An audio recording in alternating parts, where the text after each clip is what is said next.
First contact gone wrong. The exploration vessel Polaris drifted silently through the void, its sleek titanium alloy hull gleaming under the light of a distant sun. Captain Maya Rivera stood on the bridge, her dark eyes fixed on the holographic display that dominated the center of the room.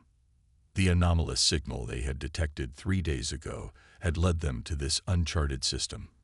5 planets orbiting a stable yellow star, far from established human colonies.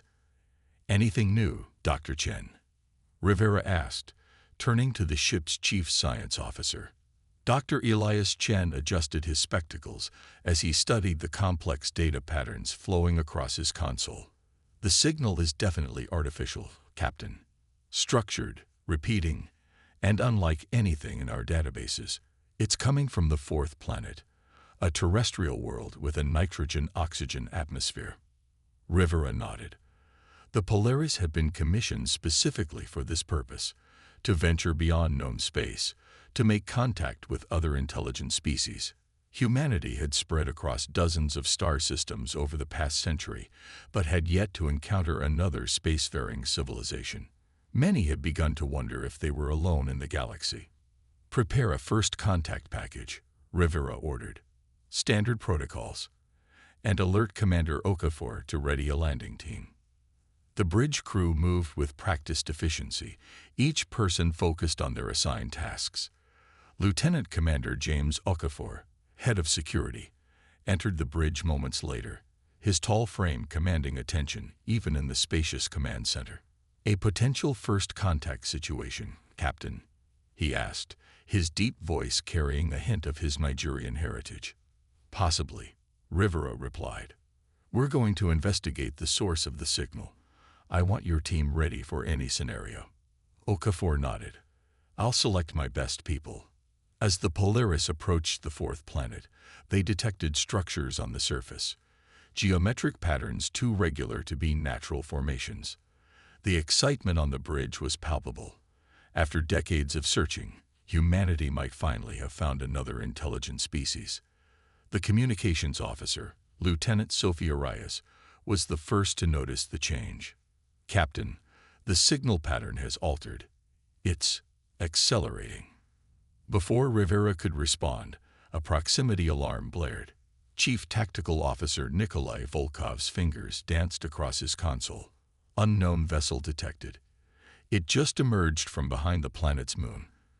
Configuration unlike anything in our database." Rivera straightened. "Shields up. Open a channel and transmit our first contact package." On the main view screen, the alien vessel came into view, a massive structure of interlocking hexagonal segments that seemed to shift and reconfigure even as they watched. No obvious weapons were visible, but the vessel radiated power in a way that made Rivera uneasy. "Package transmitted," Rice confirmed. No response yet. Moments stretched into minutes as the bridge crew waited in tense silence. The alien vessel maintained its position, neither approaching nor retreating. "They're scanning us," Chen reported, studying his readings. "Very thorough scans, penetrating all decks. They seem particularly interested in our propulsion systems and life signs." Rivera frowned. Something felt wrong. The extensive scanning without response to their greeting was concerning. "Hail them again. Add additional mathematical sequences to demonstrate peaceful intent." Before Rice could comply, the alien vessel shifted, sections of its hull realigned, revealing what were unmistakably weapon ports. "Evasive maneuvers," Rivera shouted, but it was too late. A beam of coruscating energy lanced out from the alien ship, striking the Polaris on its port side. The impact threw several crew members from their stations as emergency systems blared warnings. "Direct hit," Volkov reported, his voice steady despite the chaos. "Shields at 62% and holding. Minor damage to the outer hull." Rivera didn't hesitate. "Return fire, defensive pattern only. Target their weapon systems, minimal yield." The Polaris's defense batteries responded, sending pulses of energy toward the alien vessel. The shots seemed to be absorbed by the ship's hull with minimal effect. Our weapons are barely registering on their defenses, Volkov said grimly. Another beam struck the Polaris, more powerful than the first. The lights flickered as power systems struggled to compensate. Shields at 31%, Volkov reported. One more hit like that, and we're in trouble. Engineering. We need more power to the shields, Rivera called. The chief engineer's voice came through the comm system, strained but determined. Redirecting power from non-essential systems. It won't last long, Captain. Rivera made a split-second decision. Plot a jump trajectory out of the system. We need to report this encounter. The alien vessel is moving to intercept, Okafor warned. They seem intent on preventing our escape. Launch countermeasures, Rivera ordered, and prepare to jump on my mark. The Polaris released a cloud of specialized drones, each emitting signals designed to confuse enemy targeting systems. As the alien vessel adjusted to this new threat, Rivera saw their opportunity. Mark. The Polaris' faster-than-light drive engaged, creating a controlled rift in space-time. The stars on the view screen blurred, and the ship lurched as it tore free from normal space. The last sensor readings showed 2 more alien vessels entering the system, reinforcements that would have overwhelmed them completely. As the Polaris settled into FTL travel, Rivera surveyed the damage reports flowing into her console. The ship had survived, but the encounter raised disturbing questions. Whatever species they had encountered, their first instinct had been to attack rather than communicate. Dr. Chen, I want all sensor data from the encounter analyzed immediately, she ordered. We need to understand what we're dealing with. Chen nodded, his expression grim. I've never seen technology like theirs. The way their ship reconfigured itself, the energy signatures. It's beyond anything in our databases. Okafor approached, his face set in hard lines. Captain, I recovered some interesting data during the attack. Their scanning patterns weren't random. They were systematically mapping our vulnerabilities, our crew distribution, our weapon systems. This wasn't a misunderstanding. It was a tactical assessment. Rivera felt a chill run down her spine. You think they've encountered humans before? I think they've encountered someone, Okafor replied. And whatever happened, it taught them to shoot first and ask questions later, or not ask questions at all. 3 days later, the Polaris limped into the Lima station, the nearest human outpost. As Rivera prepared her report for Earth Command, she knew the encounter would change humanity's view of the cosmos forever. Space wasn't empty. It contained at least one hostile species with technology that surpassed their own. But what troubled her most was a pattern Dr. Chen had discovered in the alien signal. It contained fragments that matched transmissions from 3 human colony worlds, worlds that had gone mysteriously silent in the past year.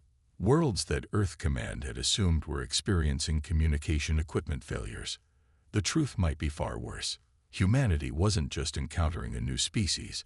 They might be facing an enemy that had already begun moving against them. The counterattack. Admiral Haruki Tanaka stared at the holographic display, the faces of Earth Command's leadership arrayed around him like stern judges. The emergency session had been convened within hours of the Polaris' return, and tension hung heavy in the secure conference room. Let me be clear, Tanaka said, his voice carrying the weight of 4 decades in Earth Fleet. Captain Rivera's encounter was not an isolated incident. We've correlated the alien, now designated as the Nexeri, signal patterns with transmissions from Theta Persei, Epsilon Eridani, and Proxima Centauri B colonies. All 3 went silent within the past 14 months. You're suggesting these Nexeri are responsible? Asked General Williams, her holographic image flickering slightly. I'm stating it as fact, Tanaka replied. We dispatched stealth reconnaissance drones to all 3 systems immediately after the Polaris incident. The images are conclusive. He gestured, and the display shifted to show orbital photographs of the colony worlds. What had once been thriving settlements were now scarred landscapes. Massive excavations penetrated deep into the planet's crusts, and orbital structures of Nexari design hovered above each world. "They're mining the planets," Dr. Monica Sharma, head of xenobiology, explained. "But not for anything we would consider valuable. They're extracting specific isotopes present in the mantle and core, elements that would be considered trace contaminants by our mining operations." "And the colonists?" asked President Alvarez, her expression grave. Tanaka hesitated. "Gone. All 10 million of them. Whether they were relocated, eliminated, or processed in some way, we can't determine from orbital scans." A heavy silence fell over the conference. Humanity had spread to nearly 50 star systems, with a total population approaching 15 billion. If each colony world was vulnerable to these Nexari, the entire human expansion into space was threatened. "What do we know about their capabilities?" Admiral Cruz asked, breaking the silence. Captain Rivera stepped forward. "Their technology is unlike anything we've encountered. Their ships appear to be modular, capable of reconfiguring for different purposes. Their energy weapons overwhelmed our shields with minimal effort. And based on the scale of their mining operations, they have significant industrial capacity." "So they outgun us," Williams concluded grimly. "In a conventional confrontation, yes," Rivera agreed. "But there are anomalies in their behavior that suggest potential weaknesses." She nodded to Commander Okafor, who activated his own presentation. "During our encounter, we observed that the Nexari vessel took 3.7 seconds to reconfigure its weapons array after our countermeasures deployment. Their scanning patterns were thorough but sequential rather than parallel, suggesting the systematic thought process. Most importantly, when we launched our emergency jump, they attempted to predict our trajectory using standard Newtonian calculations." "What are you suggesting, Commander?" President Alvarez asked. "That for all their technological advancement, the Nexari may lack human adaptability and intuitive thinking," Okafor said. "They're powerful but potentially predictable." Admiral Tanaka nodded, "Which gives us an opening. Earth Command has authorized Operation Spearpoint, a direct counterstrike against Nexari forces." The announcement sent ripples of surprise through the conference. Earth fleet had never launched a preemptive action against another species, largely because they'd never encountered one that warranted such measures. "The objectives are clear," Tanaka continued. 1. Confirm the fate of our colonists. 2. Assess Nexari capabilities and intentions. 3. Demonstrate that humanity will not be harvested without consequence. The plan that unfolded over the next hours was unlike anything Earth fleet had previously conceived. Traditional military doctrine emphasized overwhelming force projection, but against the technologically superior Nexari, such tactics would lead to disaster. Instead, Operation Spearpoint would rely on stealth, deception, and asymmetric warfare. The strike force would consist of 30 vessels, a mix of retrofitted civilian ships and military craft, modified to mask their signatures. They would approach using a series of complex FTL jumps, deliberately avoiding standard navigation routes. Most controversial was the core of the plan: a tactical infiltration of Nexari territory to plant a network of quantum observation posts, technology that could monitor Nexari communications and movements without detection. 2 weeks later, Captain Rivera found herself back in command of the Polaris, now heavily modified with experimental stealth systems. The ship's heat signature had been reduced to near background levels, and its hull was coated with materials designed to absorb rather than reflect scanning beams. "Final jump preparations complete," Lieutenant Reyes reported. "The fleet is in position." Rivera nodded. The strike force had successfully navigated to the edge of the system, where they had first encountered the Nexari. Long-range scans showed at least 12 alien vessels in orbit around the fourth planet, with massive structures on the surface that hadn't been there during their first visit. "They're moving fast," Dr. Chen observed. "Those processing facilities weren't there 3 weeks ago. At this rate, they'll strip the planet of whatever they're after within months." "Then we'd better move faster," Rivera replied. She opened a channel to the fleet. All vessels, commence Operation Spearpoint. Phase 1 begins now. Across the fleet, specialized drones were launched, each programmed to emit signals mimicking commercial transport vessels far from their actual locations. As the Nexeri detected these false signatures, the real fleet began their careful approach, using the planet's asteroid belt as cover. Rivera watched the tactical display with growing tension. The Nexeri were responding to the drone decoys exactly as predicted, dispatching smaller vessels to investigate. The pattern confirmed Okafor's theory. They were methodical but lacked intuitive suspicion. "Infiltration team ready, Captain," Okafor reported. He had volunteered to lead the most dangerous aspect of the mission, ordering a Nexeri vessel to plant observation devices and gather intelligence. Rivera met his gaze. "Remember, this is intelligence gathering only. No heroics." Okafor nodded, though the determined set of his jaw suggested he was prepared for whatever might come. His team of 4 specialists had trained intensively for this mission, using simulations based on the limited sensor data from their first encounter. The infiltration craft, little more than a stealth-equipped pod with minimal life support, detached from the Polaris underside. Using short, controlled bursts from its maneuvering thrusters, it drifted toward the nearest Nexeri vessel, appearing on sensors as nothing more than another piece of space debris. Hours passed in tense silence as the fleet maintained position and the infiltration team approached their target. Rivera forced herself to focus on the broader tactical situation, but her thoughts kept returning to Okafor and his team. "Captain," Reyes called suddenly. "We're receiving a transmission from the infiltration team. Audio only." "Put it through," Rivera ordered. Okafor's voice came through, hushed but clear. "Polaris, this is Infiltration 1.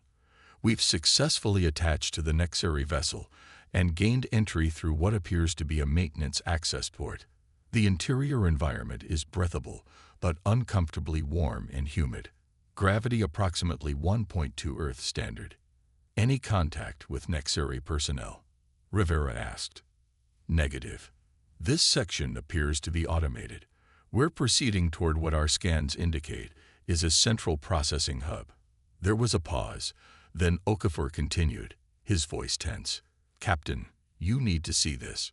Transmitting visual feed now." The main view screen shifted to show footage from Okafor's helmet camera. The team had entered a vast chamber filled with transparent cylindrical containers. Each container held what appeared to be a humanoid figure suspended in a glowing liquid. "Are those?" Rivera couldn't finish the question. "The colonists," Okafor confirmed grimly. "Or some of them.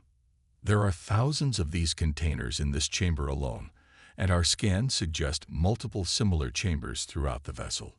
Dr. Chen stepped closer to the screen, his face pale. "They're in some kind of suspended animation. Look at the neural interfaces connected to their cerebral cortexes. They're harvesting something from them." "Not just something," Okafor said. "Based on these displays, they're extracting neural patterns, consciousness itself. The Nexeri aren't just mining the planets, they're mining human minds." The revelation sent a wave of horror through the bridge. Whatever the team had expected to discover, this went beyond their darkest speculations. "There's more," Okafor continued.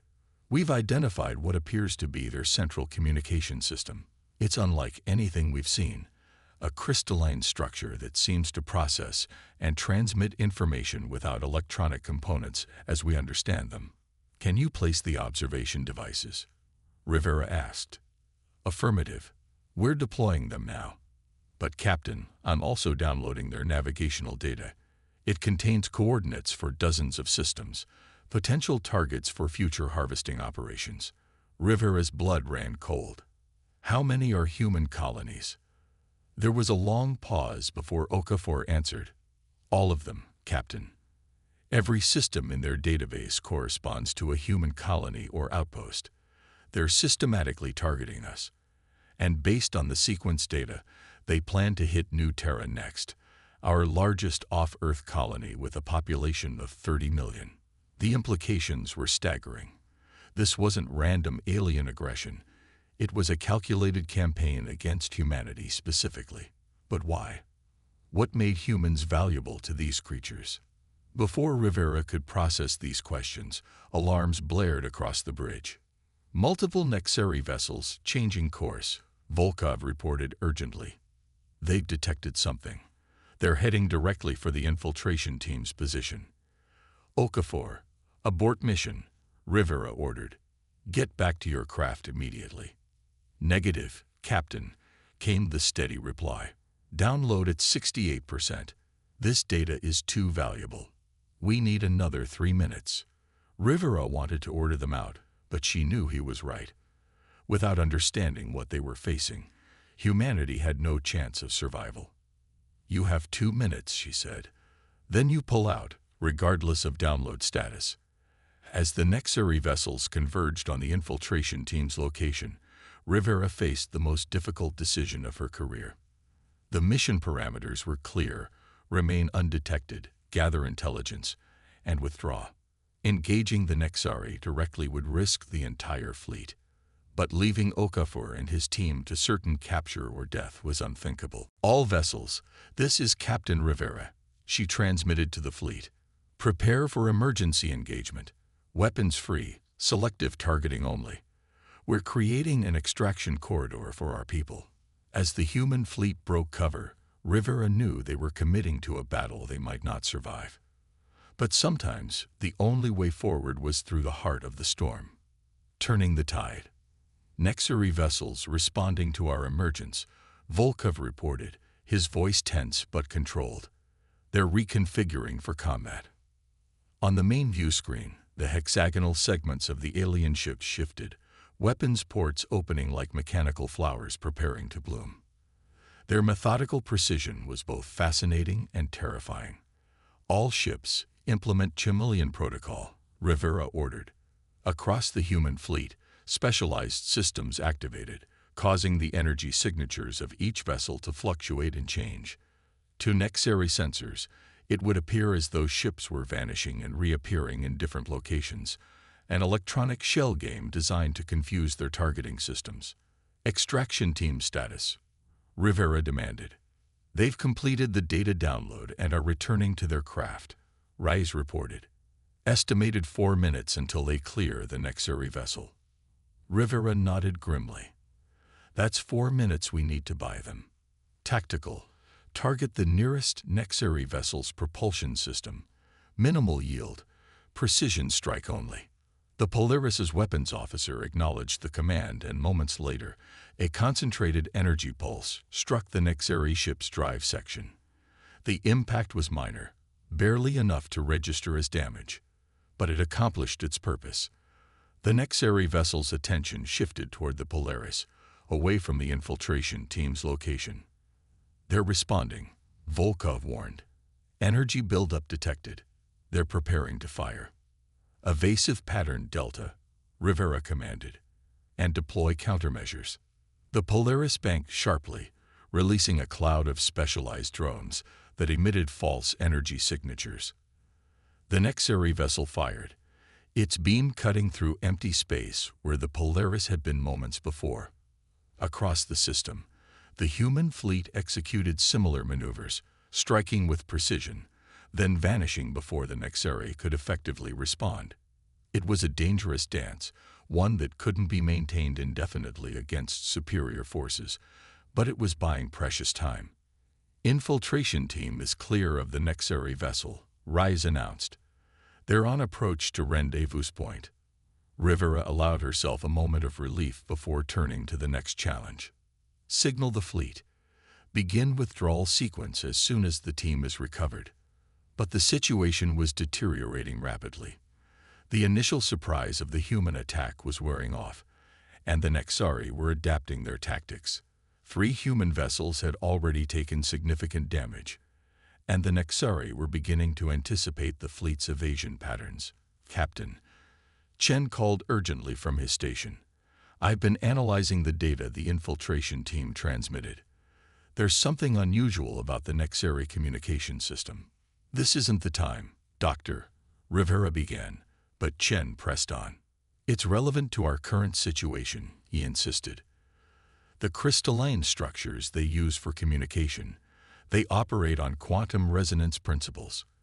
Each Nexari vessel is linked to all others in real time, regardless of distance. A quantum network, Rivera realized. That's how they coordinate so effectively. Yes, but it's also a potential vulnerability, Chen continued.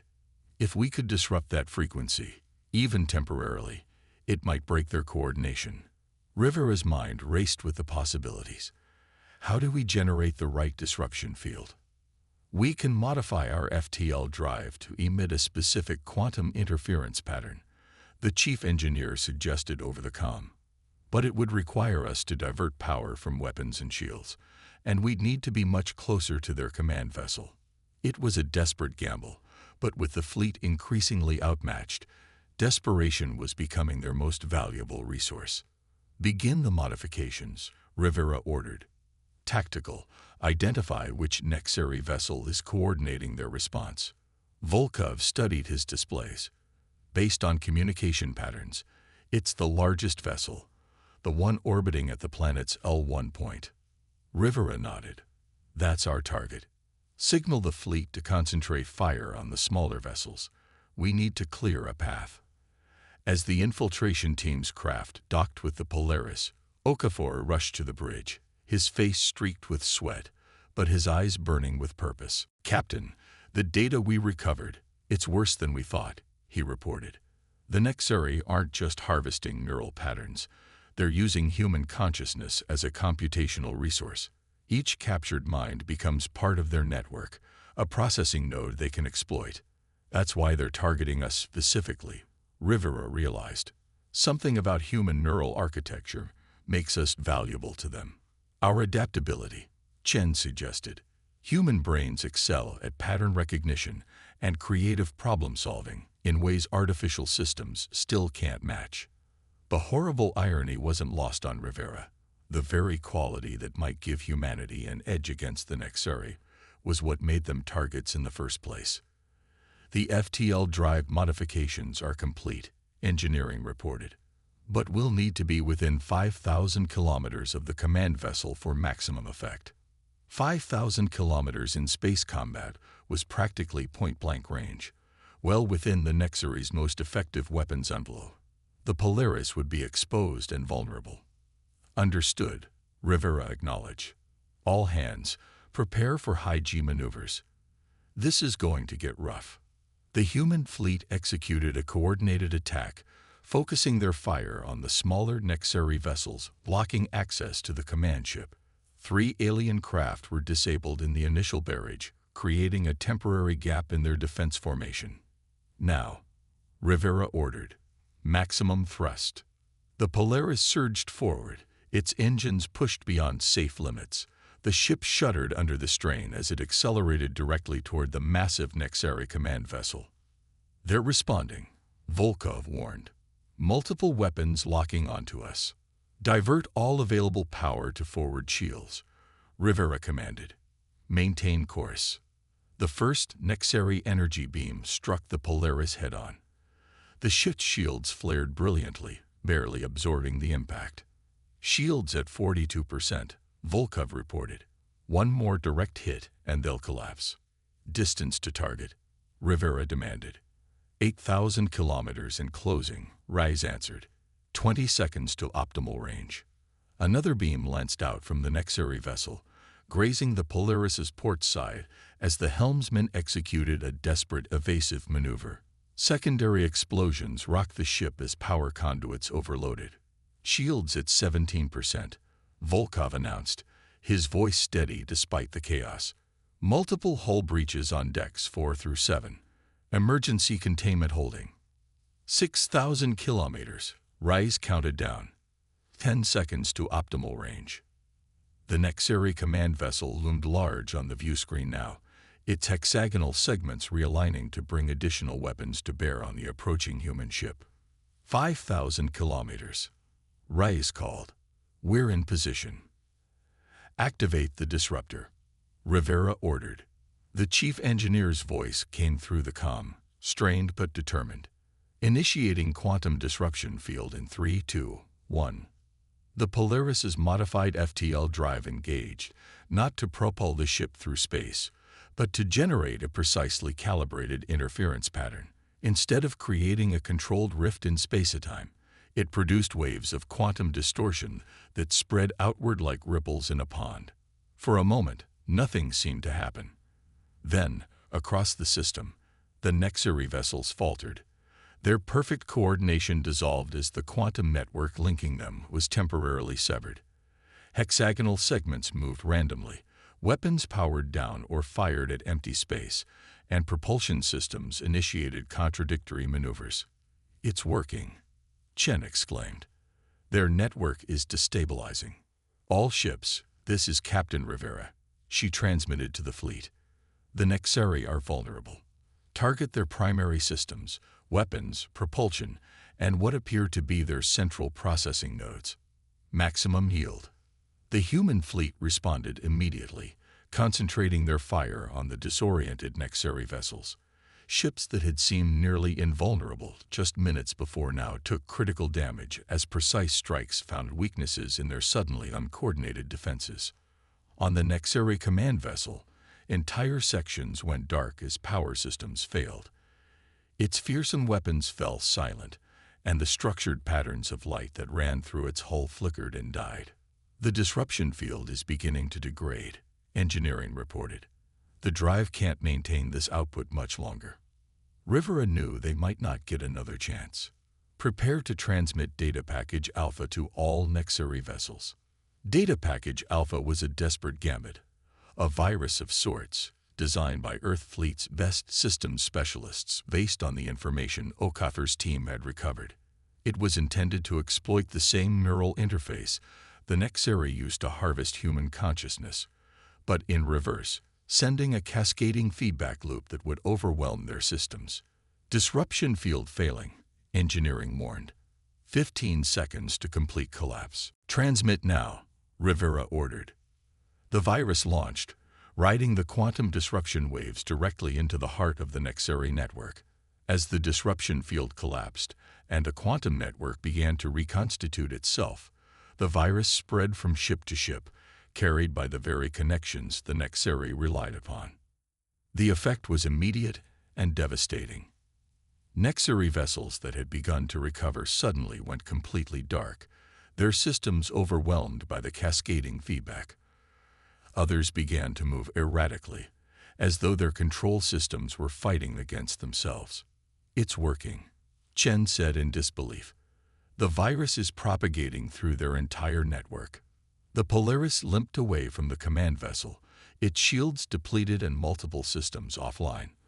Around them, the human fleet regrouped, assessing damage and preparing for a possible counterattack.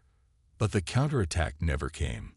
One by one, the Nexari vessels went dormant, their power signatures dropping to minimal levels. They weren't destroyed, but they were effectively neutralized, at least temporarily. "Status of the Nexari fleet?" Rivera asked. "All vessels appear to be in some kind of system reset mode," Volkov reported. "Minimal power, no weapons active, no propulsion. They're dead in space." Rivera allowed herself a small smile. "And the containment pods with the human colonists? Life support systems on the Nexari vessels are still functioning," Chen confirmed. "The colonists appear to be stable." It was a victory, but Rivera knew it was only the first battle in what would likely be a long war. The Nexari would eventually recover, and there were certainly more of them beyond this system. But humanity had proven something critical today, not just to the Nexari, but to themselves. Superior technology wasn't enough when faced with human ingenuity, adaptability, and determination. The very qualities the Nexari sought to harvest had become the instrument of their defeat. In the weeks that followed, Earth Fleet established a permanent presence in the system, working to free the captured colonists and reverse the neural interfaces that had enslaved them. The process was slow and complex, but early reports suggested that many could be fully restored. More importantly, the data recovered from the Nexari vessels provided critical insights into their technology, their methods, and their future targets. Earth Command established an early warning network across all colonial systems and began retrofitting the entire fleet with quantum disruption technology. When the Nexari returned, and Rivera was certain they would, humanity would be ready. 6 months after the battle, Admiral Tanaka presided over a ceremony aboard Earth's orbital command station. Captain Rivera and the crew of the Polaris stood at attention as he pinned commendations to their uniforms. "What you accomplished goes beyond heroism," Tanaka told them. "You didn't just save lives. You changed the course of human history. For the first time, we faced an existential threat from beyond our borders, and we didn't just survive. We prevailed." As Rivera accepted her commendation, she thought about the message they had transmitted to Earth after the battle. It had become something of a rallying cry across human space. They came hunting for human minds, seeking to harvest what makes us unique. Instead, they learned a lesson as old as humanity itself: ingenuity, adaptability, determination. These aren't just our strengths.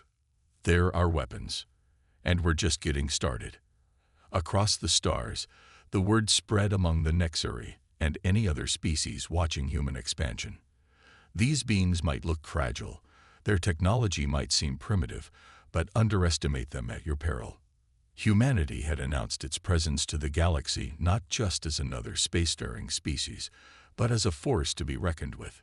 The hunt had become the hunted.